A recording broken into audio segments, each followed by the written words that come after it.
से मेरी कॉलर चमकी नहीं। सच में चला जाऊंगा, मेरी बात कोई धमकी नहीं। अगर शायरी ही सुनानी है तो सुनाओ, लेकिन कोई काम धंधा भी तो करो। मेरे पिताजी के पास बहुत पैसा है तो घर जमाई बन के खा रहे हो, और कल जा रहे हो ना अपने मायके, तो आज ही चले जाओ मेरी बला से। हमें तो अपनों ने लूटा, गैरों में कहाँ दम था हमें। अरे चुप हो जाओ, तुमको मिर्जा गालिब की कसम। अरे जाना है तो जाओ, लेकिन पहले मेरे मम्मी पापा से मिलकर जाओ। घर जमाई। विकी को हमेशा किस्मत ने उसकी मेहनत से ज्यादा दिया। पैदा हुआ एक बड़े घर में, मुंह में चांदी की चम्मच लेकर, और शादी भी की एक उससे भी बड़े घर में, सोने की चम्मच मुंह में लेकर। उसे मेहनत करने का शौक नहीं था। एक शौक था, वो भी घटिया शायरी करने का। उसकी हर बात शायराना ही होती थी। जैसे कि एक दिन, दूर से देखा तो चांद पे दाग था, दूर से देखा तो चांद पे दाग था, पास से देखा साबुन का छाग था। ठोको ताली। अरे ऐसी शायरी करोगे तो ताली तो पता नहीं, कोई तुमको ही ठोक देगा। शायरी वो बिल्ली है जो किसी का भी रास्ता रोक दे, और क्या मैं किल हूँ जो कोई मुझे ठोक दे। मुझे तो आपसे बात ही नहीं करनी। मैं निकला था गाड़ी लेके, लेकिन दौड़ के जा रहा हूँ। मेरी शायरी कोई नहीं सुनता, मैं घर छोड़ के जा रहा हूँ।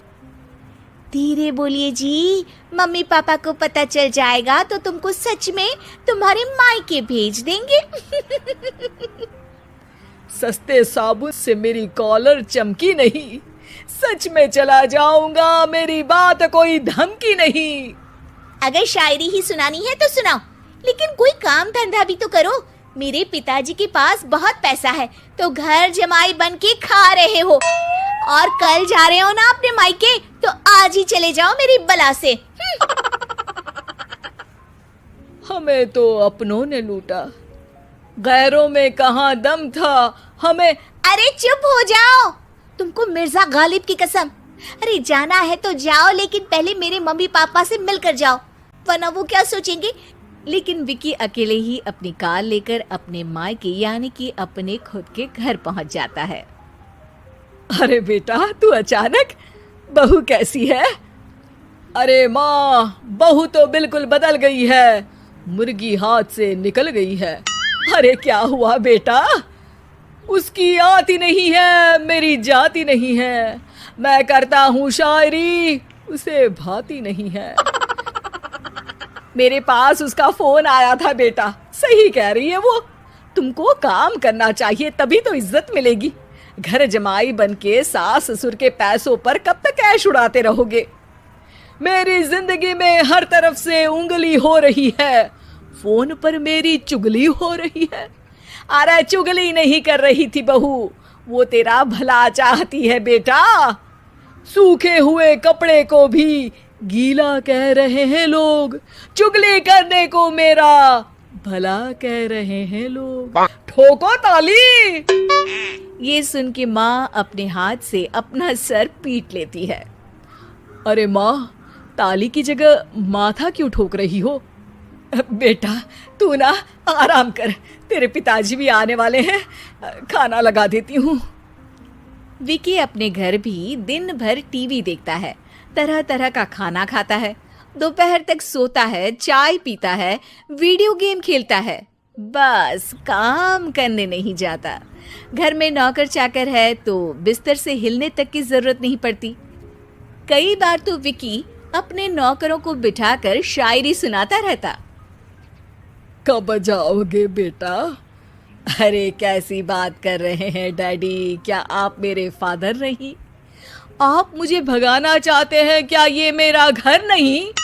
अरे नहीं बेटा, तुम्हारा ही घर है। हम तो चाहते थे कि तुम यहीं रहो और मेरा काम आगे बढ़ाओ, लेकिन तुम ही चले गए घर जमाई बनने। अरे मेहनत तो गधे भी करते हैं, मैं अच्छी किस्मत लेके पैदा हुआ हूँ, मैं घर जमाई हूँ, ससुराल का फूल गेंदा हुआ हूँ। ठोको ताली। पिताजी और माँ सच में ताली बजा देते हैं। ऐसा पहली बार होता है जब विकी की शायरी पर किसी ने ताली बजाई हो। अरे आप लोग सच में ताली बजा रहे हैं? हाँ हाँ बेटा, तुम्हारे ससुर का फोन आया था।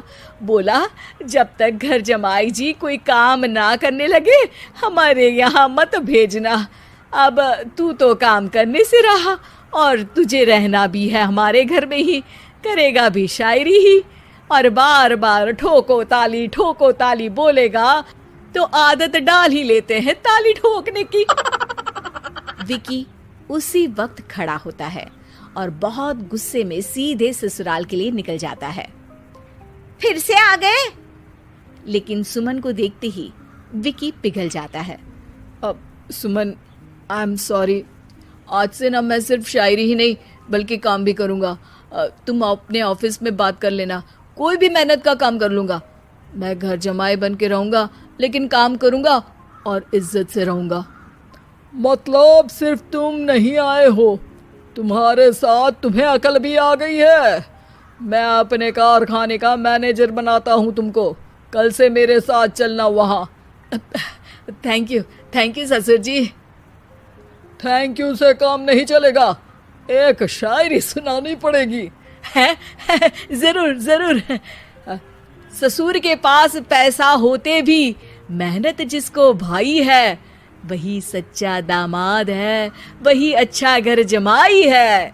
ठोको ताली। सब विकी की शायरी पर ताली ठोक देते हैं।